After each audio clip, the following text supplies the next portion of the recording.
Here we are, and welcome to another Sexisode of Podcast of the Year. We're going to do a sexorcist and get the demon out of Daryl's dick. No, leave it in. Leave it in.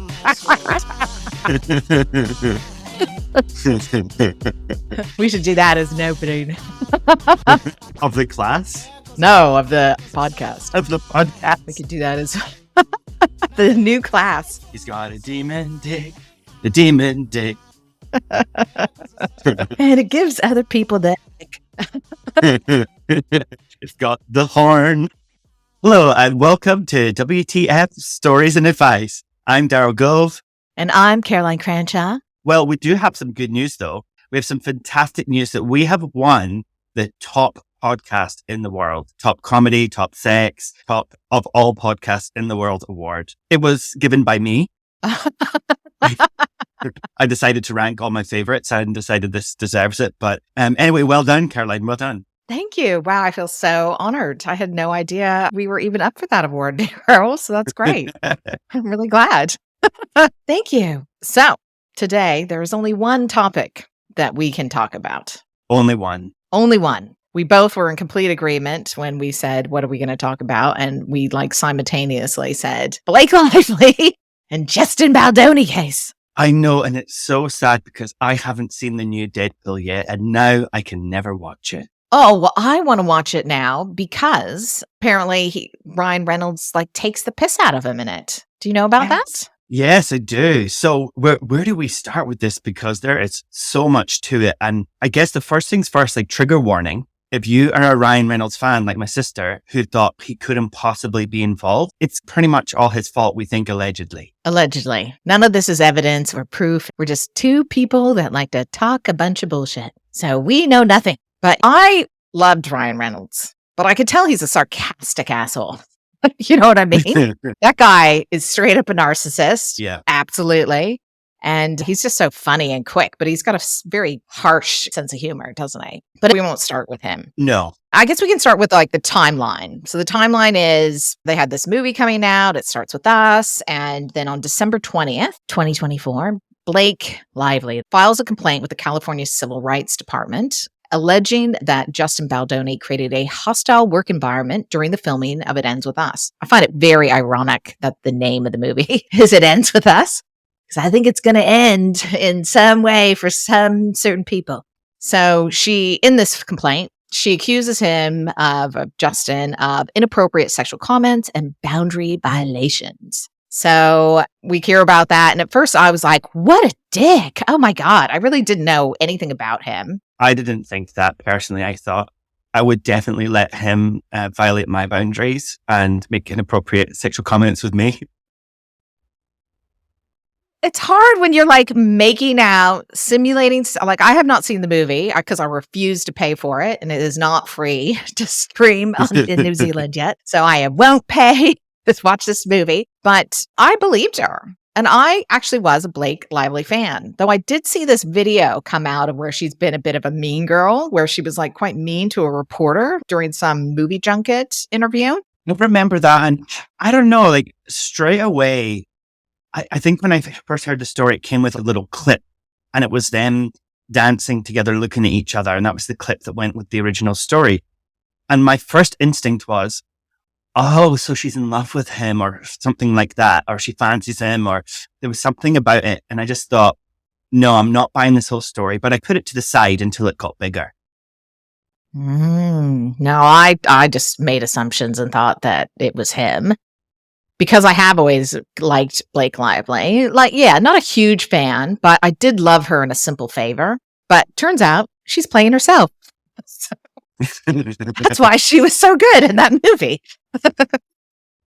XOXO. So, I know. I never really watched Gossip Girl, so I didn't know her from there. I just liked her in Adeline and A Simple Favor were the ones I really liked her in. And so I kind of bought the story and thought, oh, what an asshole. And they gave him a bunch of shit about, I guess, his proposal as well. And how he did this 13-minute proposal. And I didn't actually watch the video to that either. So I just like to talk a bunch of shit about stuff I'm not educated on at all. But anyhow, it is what the fuck stories, right? That makes two of us. So know what the fuck we're talking about. See, instantly form an opinion and hold on to it for dear life. Well, that's the thing about me is I'm quite happy to change my opinion. I don't get like, I don't know. I've always been quite flexible with my thinking, and I will evolve my opinion when presented with new evidence. And I find that so strange when people just double down no matter what. I noticed that about you, and I feel that I'm the same. I've changed my mind so many times. Like my partner's always like, "But Daryl, I thought you thought this." I'm like, "Yeah, but then I got new information, and so I changed my mind." I was like, "Yeah, that's the thing that people do sometimes," and you do that. But like, I've really noticed that even about quite big things, as we've gone through knowing each other, we've both come to different opinions and different conclusions. Not always the same, but we're always open. You're always open to the other side. So when you heard this about Blake Lively, your instinct was, I believe her, but you're still open. Yes, probably because I have biases thinking men are creeps, right? And I have a lot of evidence to that bias or that belief system that I have developed.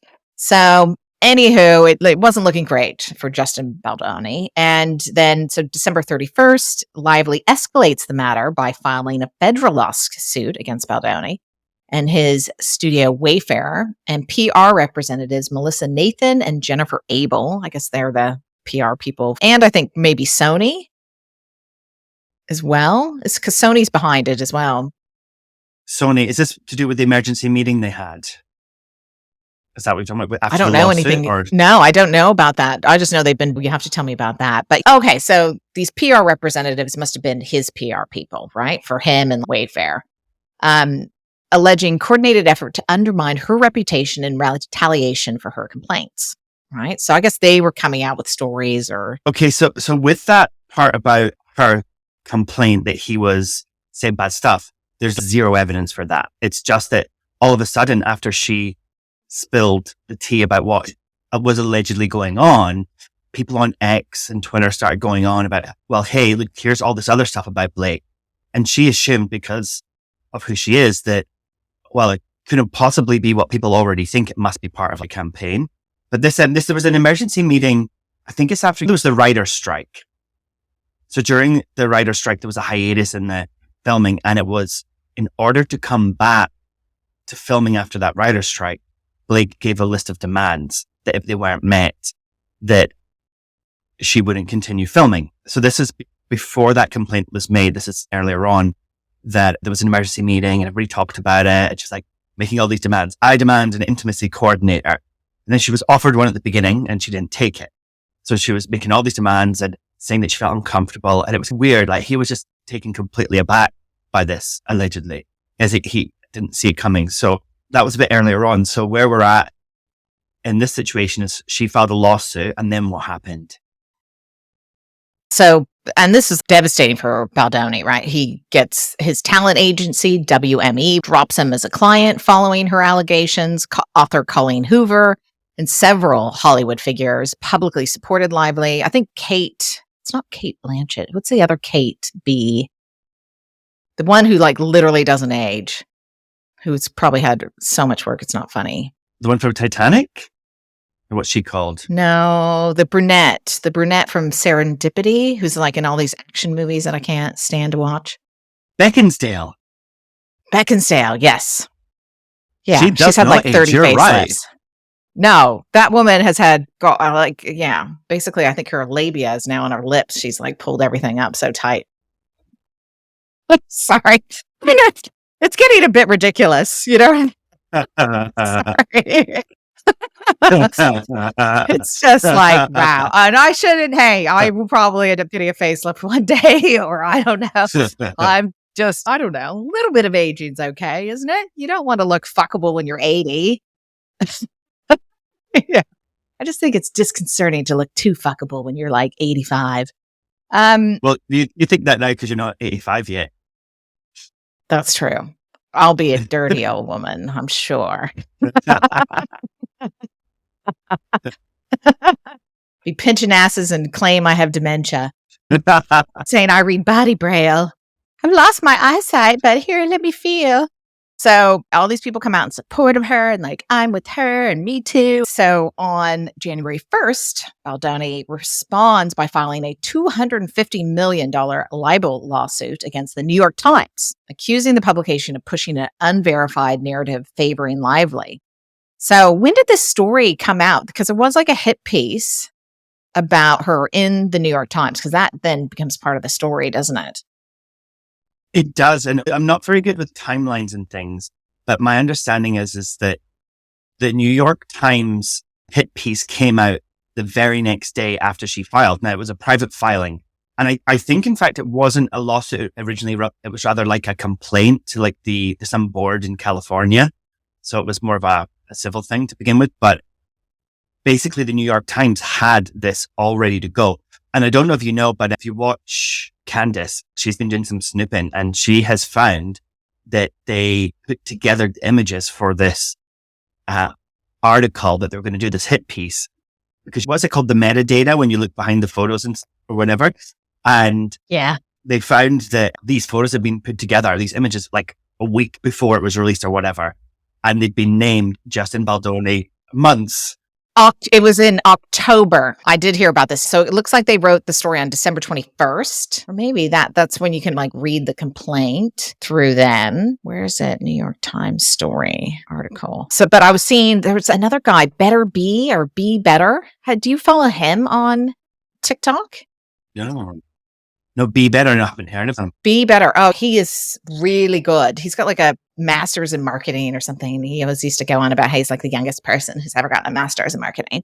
He's got to be gay, right? But he must have some Virgo in his chart because he can like detail and drill down, go after people like nothing you've ever seen. And he found with the metadata in the photos that it was like the metadata, and I guess they use some type of app or something that where it's not the actual screenshots of the text messages between them, but they put it in some app to like make it look a bit prettier for when they're printing it up. And that it was from like October. Oh, wow. October. Yes. So that's a long time ago. The first one I can find is December 21st. So she filed December 20th. So you're right. So it was exactly a day later. They come out with this big story. They print the complaint, which is supposedly supposed to be private. So it's been leaked. And this looks all really bad. So he comes out like suing them. And then he files so he had a libel lawsuit January 16th. Then he files a $400 million lawsuit against Lively, her husband, Ryan Reynolds, and their publicist, Leslie Sloan, alleging extortion, defamation, and invasion of privacy. Claims they engaged in a coordinated effort to tarnish his reputation and derail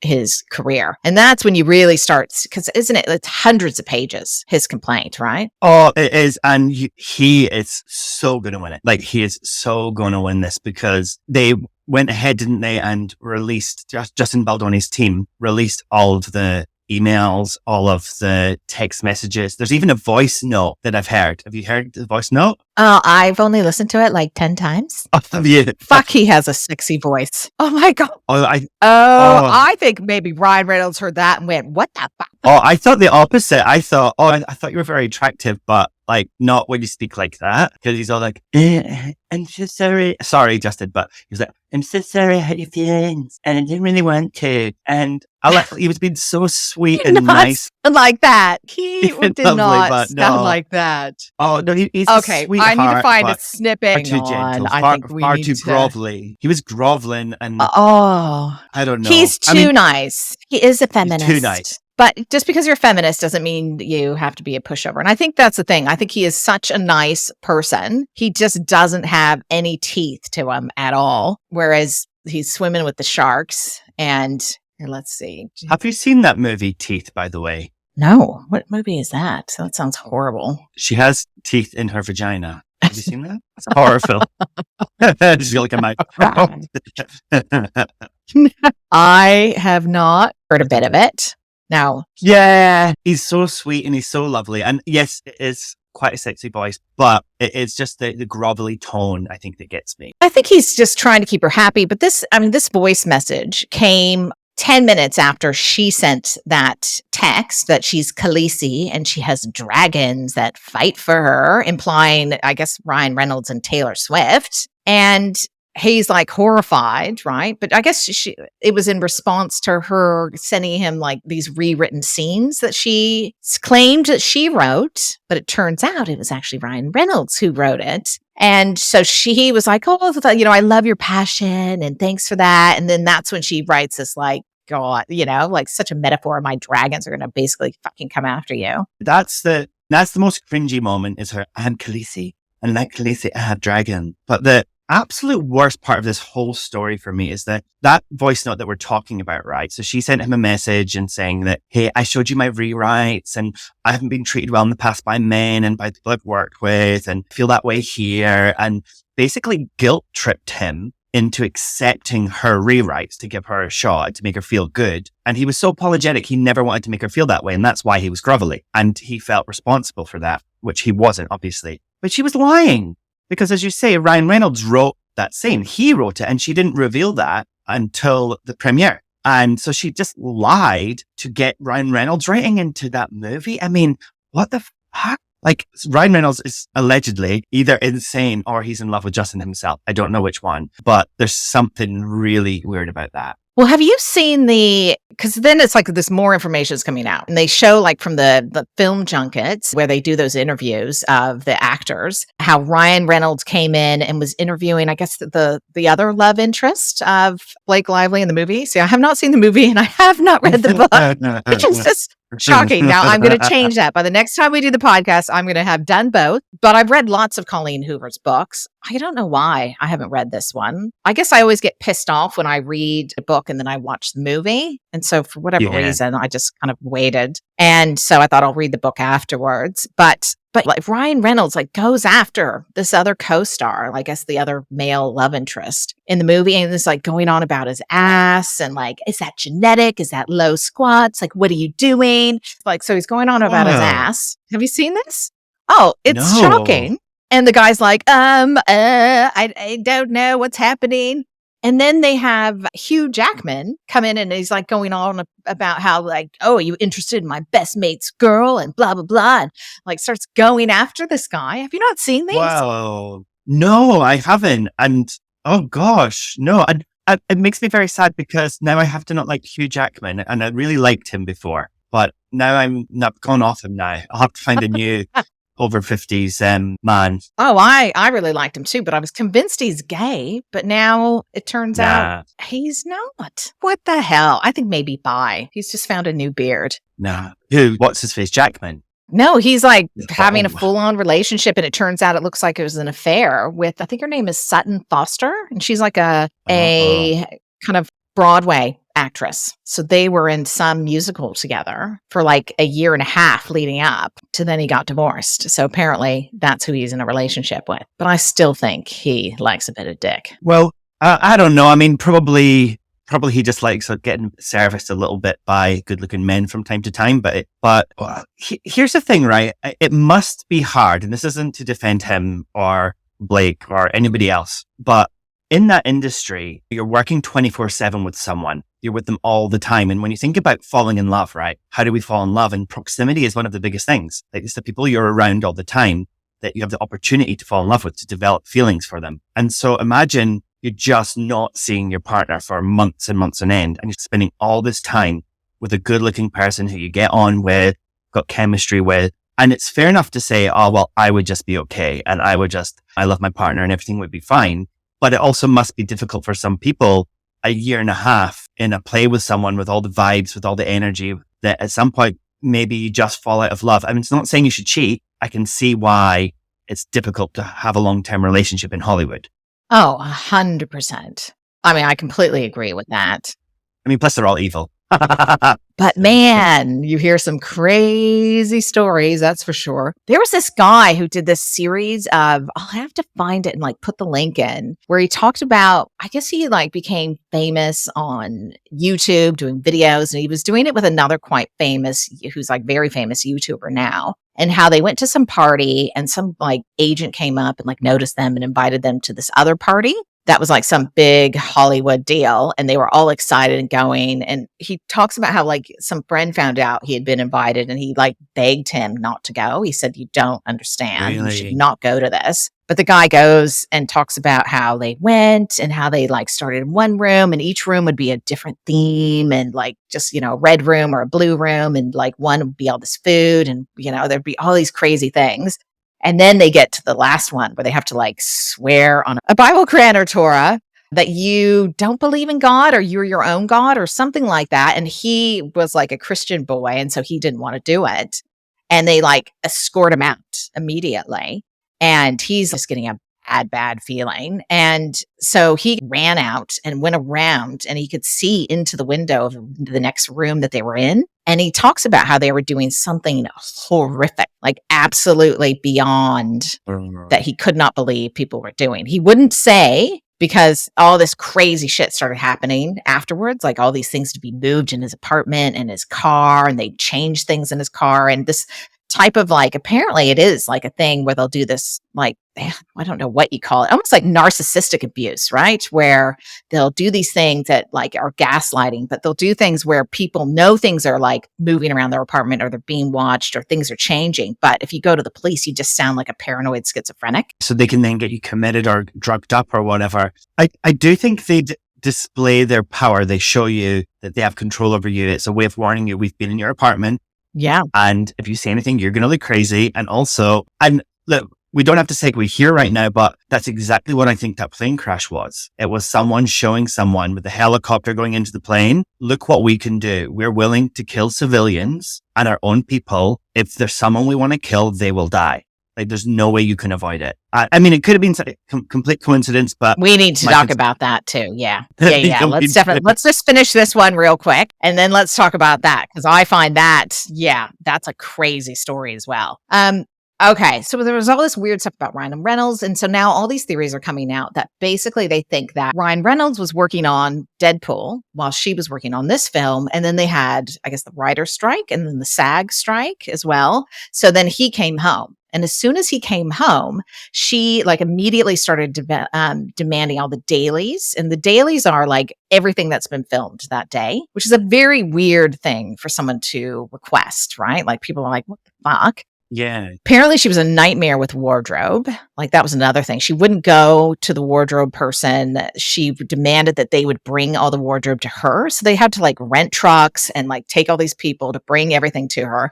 And then she would demand to like use all this very high end designer items, like from her own wardrobe, that it's just like a girl who's struggling financially with like a flower shop is not going to be wearing like $5,000 boots and these designer handbags. And it's just not really, unless she's like some trust fund baby.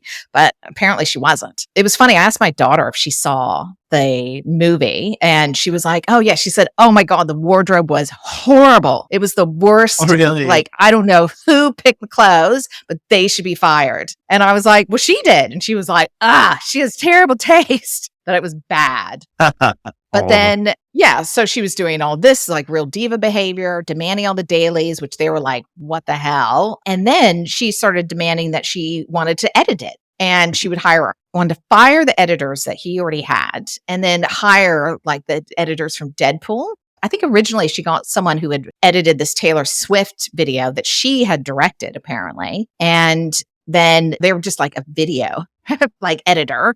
They weren't like up to doing motion pictures. So they quickly had to hire somebody else, and they got one of the Deadpool editors and was demanding she does her own cut. And they're just like, what the fuck? And then she's saying if she doesn't get to have her own cut or edit it herself, that she's not going to promote it. She's not going to go to the premiere. She's not going to do anything. And just being such a fucking asshole. I think he should have pushed back on her more personally. Don't you? Like, yeah. Well, this is the whole thing with that voicemail. And for me, it starts there. She has a complaint against how she feels. And instead of validating her feelings and discussing it, in that voice note, he takes responsibility. So from day one, he's like, I'd be a feminist, but also like an apologist. Like, because I'm a man, I'm fundamentally flawed and women are always right. And I just don't think that attitude serves women or men. And I guess that's what I didn't like about the voice notes. So right from the beginning, he's on the back foot. He's trying to make it up. He's groveling to her and she just walks all over him. You give an inch and he probably trusted her, but then she just took a mile and she really did. She tried to steal the whole thing. Do you know the thing about the music and the score with the Taylor Swift? Yeah, I heard a bit, but go on. Yeah. So there was, it's around the time when they were doing all that editing talk. And so basically she got a Taylor Swift song put into the movie and Sony loved that. They're like, okay, great. So, and just Baldoni was like, okay, yeah, you can have the Taylor Swift song. That's fine. Whatever. She's your friend. So now they've got Taylor Swift in the movie. Sony likes that. And then they're like, if you don't change the whole score to who we want to do it, then you can't have the Taylor Swift song. So they threatened them. And Sony wanted to keep the Taylor Swift song. So they had to change it at the last moment, get rid of the guy that had done the score and do a whole new one in 4 weeks, which was just ridiculous. So they're basically trying to take over the movie with the editing, with the changes, the score. Like they're really trying to take over the whole thing. And this is where Ryan Reynolds comes in, right? Because he was the one that had written that scene. So why is Ryan Reynolds, Taylor Swift, and it's funny because last time we did a podcast, I was blaming the drones on Taylor Swift, but this,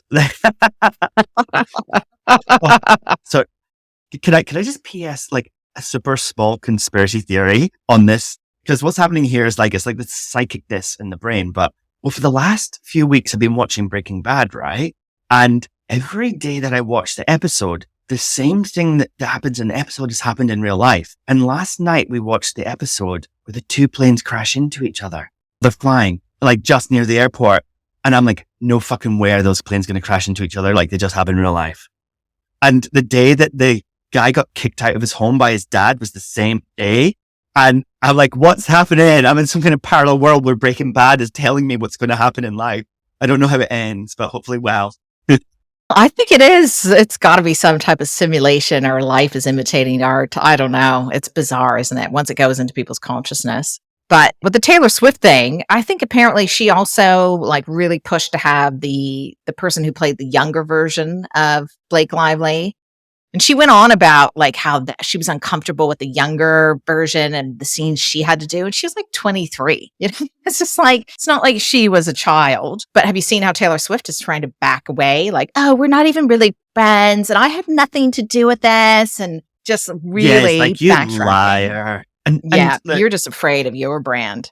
I get that you don't want to be in it, but I think you at least push this a bit. You're definitely part of this. And now you're abandoning your friends as well. I don't like Blake and I really don't like Ryan now, but Taylor to distance herself in this way when this is all happening, it's like, no, honey, you were part of this. You ganged up and you bullied. And she admits it. Like she was there in that room when they all ganged up on Justin and said, you have to make these changes to the script that Blake wants, which were Ryan's changes. And yeah, do you know the court case is set for March 2026? No, really? That's ridiculous. We cannot wait. Yeah, so I don't know if we're going to, I don't think it's. They're going to settle. They're trying so hard to get it thrown out of court. They're trying to insinuate they have some other thing now. But side note on Taylor Swift is what I found interesting is I just recently started hearing stories about her, TikTok, of course. So it's a very reputable source. Like this one woman was talking about how she was in a relationship with this guy who's a private pilot. And when they first started dating, she was like, oh, who's the best celebrities you've flown and who are the worst? And I can't remember who she said who was the best. Oh, there was someone who sounded really good, but talked about Taylor Swift and how she was horrible, how she would like yell at them, throw stuff at people. Like she was just the nastiest little bitch you've ever seen. And I thought that was really interesting because she's been a star for a long time, but her songs a lot are about, I'm going to fucking destroy you. You get that blood. Hey, you just invented a new adjective that I'm going to use all the time, but it's just your accent. Horrible. Horrible. Like, horrible. You were saying horrible. And she was just horrible. That's a horrible thing to say about a woman. She's a nasty, horrible person. Allegedly. Well, I find that so interesting with all the Swifties. You know, it shows she's not a very loyal friend, that she's just suddenly backing away and saying, oh, I have nothing to do with this. We're hardly even friends, even though she's like the godmother to her children. Like, hello. And I get that you don't want to be involved in this, but I'm sorry you are. And these are your friends and you did get together and bully someone. Time to take some responsibility. This can be solved. This can be fixed. And they're probably going to have to settle, I reckon. Because this can't stretch till March next year. That's not a thing that happens. Oh, well, I think Blake Lively's career is done. Like, I think if she gets any more roles in movies, it will be in Ryan Reynolds films. Yeah. Obviously. But what's interesting with like Justin Baldoni is like his Wayfair production company, which is him. And I can't remember the guy's name, but it's a billionaire who she's going after. So you piss off a billionaire.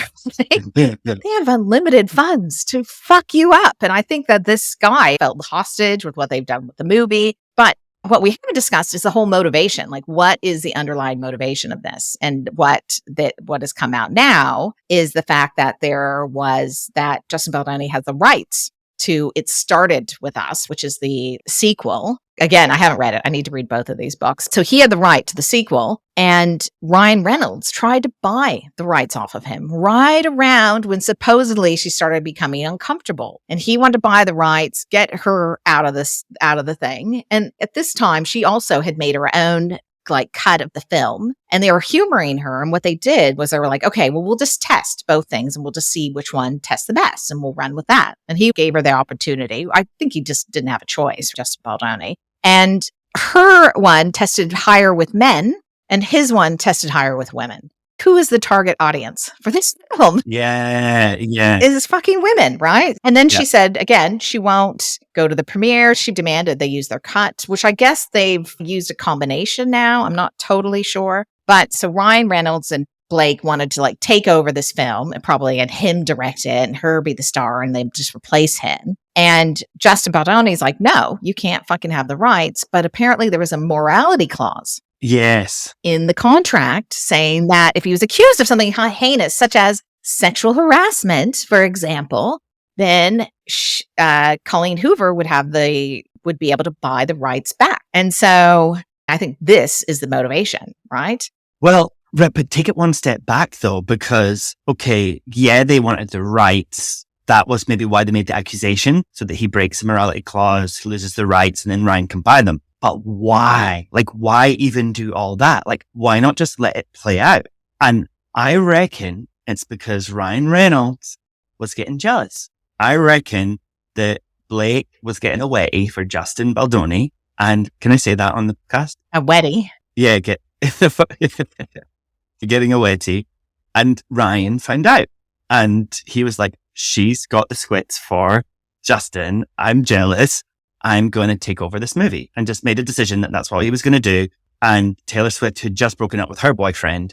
And this is the kind of thing that she does. She was like, yeah, let's go and take over this movie. Look at us. We're all powerful and rich and pretty and we can do whatever we want. And Justin's a nobody, but they did not know what they were doing was not going to work. Well, he came with receipts, didn't he? But I do think there was definitely a jealousy thing of like wanting to see all the dailies, getting pissed off. I guess Blake Lively used to date Penn Badgley from You, or I guess Gossip Girl. Was he on Gossip Girl as well? And he's like a real feminist and very good with women and knows how to treat women, a much more sensitive guy, which you wouldn't call Ryan Reynolds a sensitive feminist, would you? So I think, she probably, that side appealed to her. He's sexy as fuck, right? And so I think that is the main motivation. And once he got a whiff of that, but like all these other exes of Ryan Reynolds have come out. Well, I don't think Scarlett Johansson has said anything. No. She's just sitting there with her popcorn, laughing her fucking ass off. When you just like make your mind up about something and you don't know why, like you just get an intuition, it's just come into my head why I think she fancies him. So in that clip, when they were talking, do you remember that's the dance scene and and you can actually hear the original audio and they're talking about their partners. Now, that's what I immediately do when anybody starts flirting with me. So if I'm at a party and someone's getting a bit closer, they're flirting, I immediately go, oh yes, I was with my partner and we just went here. And it's just letting them know. It's putting a boundary between me and that person by talking about Juan. And I reckon that in that scene, when they were filming, he starts talking about his wife. And then she does about Ryan as well. But I reckon he was making that a boundary, saying, oh, by the way, even though we're in this movie, we're being flirty. And so then she goes, hey, it was kissing my neck and that wasn't in the script and blah, blah. Come on. So Ryan has picked up on all this. He wants to look in the dailies to find out what was said that's not been made the movie. And you're right, Scarlett Johansson is sitting there laughing because she has said stuff herself that's hinted at this kind of behavior from Ryan, but not overtly. Well, I think she talked about how he couldn't handle it, that she was more famous than him. And the other thing is he dated Alanis Morissette for like 6 years and they were engaged. And she has done a breakup album about it. So I'm like, I've got to listen to that album. We should all just like play that on Spotify on the repeat while we're like sleeping or something, just to bring Alanis Morissette some like make that a sudden hit. It was her like lowest performing album ever. But I saw this interview with her with Howard Stern where he was like asking her about it. And she was very classy and really didn't give much at all. But you could tell that he's like hurt her deeply. So we'll just have to listen to the album.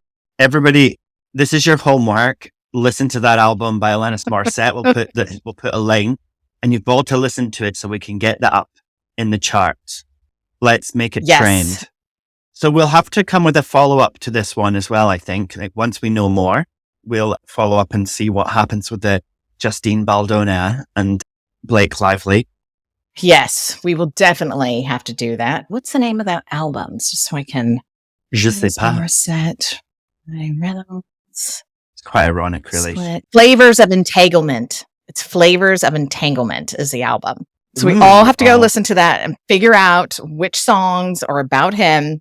But a whole bunch of his exes have come out and they said that he's very controlling, very jealous, and really wants women just to stay home and like look after him and let him, very kind of narcissistic type of behavior. I think he totally is a narcissist, but I think Blake Lively probably is as well.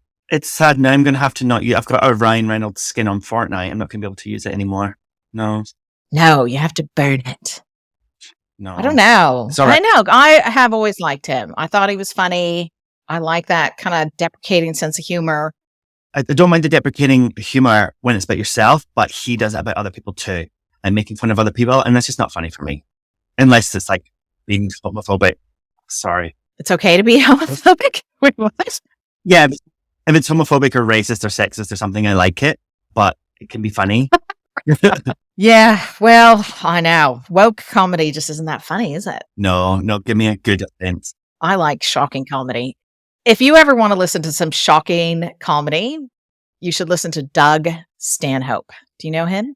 Feel like I know the name, but no. Doug Stanhope, I'm writing it down right now. I'm sure I've sent it to you, where he does one on like in a downturn economy. It's one that is from the point of view from a hooker. And she's like, the economy better not get any worse because all these people in the office building are going to be out here sucking dick. And goes into this whole thing about how then she's going to have to do anal, but does this like twist of like talking about Keynesian economics and Milton Friedman. And like, it is so good. But he does another one that is hilarious. Like if you're easily offended, well, you probably shouldn't even listen to this podcast, but do not listen to this one. It's 50 yards of AIDS or something like that, where he talks about watching a football game and it's like a breast cancer fundraiser awareness. So they're all wearing pink and he's talking about his fantasy about how he goes onto the football field, the Bucks is like football player and he doesn't want to be thinking about breast cancer. It's so funny, but it is so inappropriate. Anywho, yes, that's the kind of comedy I like. That is my kind of comedy.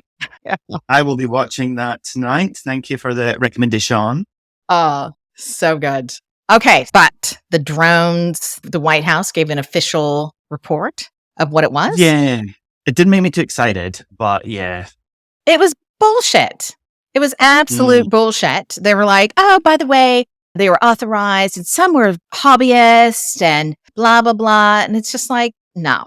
Why didn't they say that before? So were they trying to distract us from something? Were they trying to get everyone just freaked out and fearful?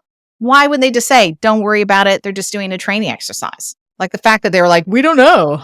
I don't know, but I suppose it does make sense that they wouldn't be up there unless they were allowed to. Something would have been done about it. And so to not say anything maybe is just secrecy, whereas now I think we need to wait a bit longer to find out more about that. Well, if anybody knows something we don't know, send us an email, wtfstoriesandadvice@gmail.com, and let us know what you know about the drones so we can share it anonymously or with your name on it. But it seems weird. I mean, he did say he found out before he was president and said that he can't understand why they're not releasing that information. So it didn't seem like he was totally freaked out. But at the same time, he also said he wasn't going to go to Bedminster, his golf course. Oh. That they were seen over there. So he was not going and he was canceling his plans. So if they were authorized, it's just bullshit. What are the research purposes? How to freak out Americans? And see, the research was, how are people going to respond to this? At very least, there's something dodgy going on or something dangerous going on. He knows about it, but those drones are apparently to do with our response to whatever's going on. So it's they themselves are maybe not the danger. Maybe it's something else. Like what? Like what? Like, well, remember in the last episode, we were talking about like some missing nuclear bomb or some other technology. There's something else we don't know. We don't know what it is, but this information that we've got given from the White House does not make it any clearer. It doesn't take it any closer to knowing what's actually going on. Just that the drones themselves aren't necessarily a threat, but it implies that there's another threat that isn't the drones. And that could be more sinister. We don't know what that is. I wonder if it's Taylor Swift is going to release a new album in that area. Just I think I cut out what you said about Taylor Swift last time. Well, you did. I think you did. I was listening back. I was like, it's good because I did the same joke twice. I left in the Miley Cyrus one, I think, but then I didn't. I took out Taylor Swift because I didn't want backlash from the Swifties, but I should have left it in but you said it was her farting was the fog. Is what you said. Which is, I don't know. That'd be some pretty bad gas. Hey, did you see somebody's gone to jail or got arrested in the UK for sending people videos of her farting? I said that to you on TikTok. Oh, was it you that said it? Of course it was. That she would put it up to her ass and fart, and she kept doing it. And yeah, they've like, what? Fucking hell. Gosh, I could be arrested for like half the things. Can't you just block a number? Can you do it, Joe? It's not like she did this like every day for 3 years and like drove this person to despair. Like she just did it for a few weeks to her ex that she was pissed off with. It's like funny. a day. A day. I think it was 6 calls. It was like 6 calls or something. I don't know. I mean, that's pretty gross, but I would just block the number and, show all my friends and laugh. I wouldn't be like, oh my God, I'm going to the police for farting. Oh, yeah. So rape gangs, nope, can't do anything about that. But if you send a video of you farting, we are going to put you in jail. What the fuck has happened to the UK, Daryl? Like, what in the hell? I don't know. And I really, really do despair. I'm even worried to go back there, if I'm honest. I'm genuinely worried because you can be arrested for social media posts, for not following the mainstream narrative. And the kind of comedy I like, it's offensive. And you can get arrested for offensive remarks or for viewing the wrong content, just for watching and liking the wrong content online. Well, I say I don't know what's happening, but I think it is a part of a deliberate, systematic destruction of the British society. I think that it's purposeful. I think that Keir Starmer is in charge with that mandate, not from the public, but from the higher ups that put him in power. And I really worry. And in the past, I felt we had an out with Scottish independence. Like Scotland could become independent. We could leave England if it gets too crazy. But I really don't feel like the Scottish government is any better right now. No, they're just as like crazy woke, aren't they? Stories about them too. I just don't know. So I'm like, the good thing is this is the good thing with having more than one passport. You can hedge your bets and you can be like, look, if New Zealand get too crazy, like it was going that way for a while, and we could go like, oh, look, I could go home. But if Britain stays too crazy, well, I can stay here. Worst case scenario, I think you can buy a passport in like New Caledonia or something for like 50,000. So there's places you can go. It's Vanuatu or somewhere else, but I couldn't live in that. I can't. I read too much 1984 and Ray Bradbury as a teenager about dystopian futures. I can't live in dystopian. Everyone should read 1984. That used to be required reading when I was growing up. Did you have to read that in school, 1984? I never read any of my required reading except for the front page, back page, and a page in the middle like my mum taught me. And then that was enough to pass all the exams. But I did read it after I left school. I got straight A's for it, so it was fine. I think I got for my final. Yes. That was one thing I would do is read the required reading before class would start. So then I was bored all class. But anywho, I don't think it is required reading anymore, and I think it should be because they don't it is want just people to know what coming they're true doing now.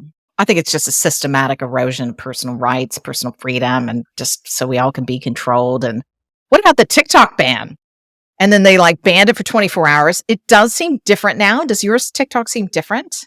I've really noticed it's different, a really huge difference. Like it's completely different subjects coming up. It feels like a different app. It is really, really different. So I don't know what they've done behind the scenes, but it isn't the They've same done app. something. No. Yeah. And then the fact that all the Americans were downloading Red Note and then talking to the Chinese and they're like, we feel so sorry for you guys. You're so oppressed. Like you eat like you have free healthcare, but you don't. We're worried about you. And then showing them like how little they pay for groceries and how the social credit system is just bullshit, which I was like, really? I thought that was the biggest backfire you ever seen. No wonder they backpedaled that quickly. But I think they've definitely changed the algorithm. I'm not getting the same content. My content is a lot more clean and a lot more like news and not so many conspiracy theories like I love. I've really, really noticed that. One really good thing did come out of it though, the TikTok ban, is there was a song called TikTok Baby. Have you heard it? So there's a band called On Company Time, or OCT, and they did a song about, basically the song is about all the stuff that's going wrong in the world, but the Congress or the Senate doesn't have time to deal with that, but we do have time to ban TikTok. Like that is certainly more important than everything else. It's Look Darrow or something in this name. And the song is so catchy and so fun. Everybody look it up. Look up this band On Company Time. Turns out they've got like 6 or 7 hilarious songs, like a song about being a half man, half horse and getting caught in bed. And it's like a comedy pop band. And they're bopping. Just watch OCT On Company Time. Check it out. Okay, I'll do that. That sounds good. Yeah, pretty crazy. But that's what they have time for. And the fact that they all bought stock in Meta and just, it's all so corrupt. But So on that corrupt. happy note. On that happy note, a quick word from our sponsors, Integrative Hypnotherapy Institute. Do you want to train in hypnotherapy? Do you want to learn with Caroline Cranshaw and Daryl Gove? Do you want to be able to hypnotize people to get rid of their fears, stop addictions, stop drinking, get more cock, whatever it is that they want in their life? Then go and email us at WTF, Stories and Advice. Oh, you can email us I'll put the email for that one. Go to Integrative Hypnotherapy Institute. We'll put the link down below. But you should definitely train with us and we'll teach you how to do Jedi mind tricks and be so confident that you can talk a bunch of crap about nothing and think that people actually want to listen to it. Yeah, it's going to be great. It's the best job. Like get better work stories. And actually help people. So it's pretty cool. So on that note, write to us with any of your stories. And if you have any questions or want us to discuss certain things, we'd love to hear from you. wtfstoriesandadvice@gmail.com. And we just appreciate you. If you like this podcast, share it. Give us a 5-star review. And anything you want to say, Daryl? We love you and we'll see you next time. Okay. Bye. Bye.